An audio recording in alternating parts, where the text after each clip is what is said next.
Nga ate. Mabilis lang to oh. Ate, relax mo lang. Nakatigas yung muscle niya dito. Pag niyang niya, nitigasan niya ng ganun oh. Ilambot mo lang. Huwag kang ninervyos yan. Relax ka lang. Kasi kahit anong galing kayo ng gagawa niyan, pag tinigasan mo, hindi yan babalik si dati. Nitigasan mo. Ano po? Wala kang gagawin. Relax lang. Huwag kang ilalaban.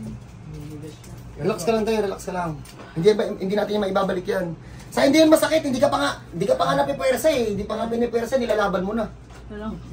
Wala pa nga eh. Relax ka lang. Pag yung mga seriously, dalawa kami.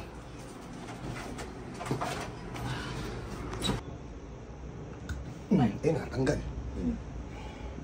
Ayun, nakatanggal. O, mamaya na. Relax lang. Ganun naman pala eh. Marunong naman pala siya mag-relax eh. Gugulatin lang. O, mamaya na, relax lang.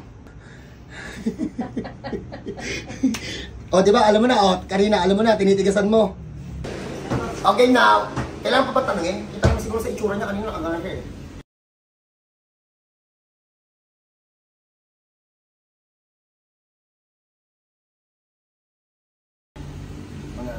Tatanungin pa ba natin kung okay na o hindi ba?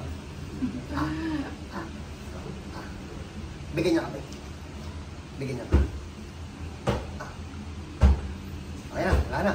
Okay, tapos siguro kung tabingi pa o hindi. Pag may ganyan kayong case, so paano po? Pag ganito po yung case nyo, kasi ate, ano to, single to. Single ka di ba? Ano pangalan ma'am? Baby Lynn. Kanda. Paano? God bless po sa lahat. Kita-kita tayo dito.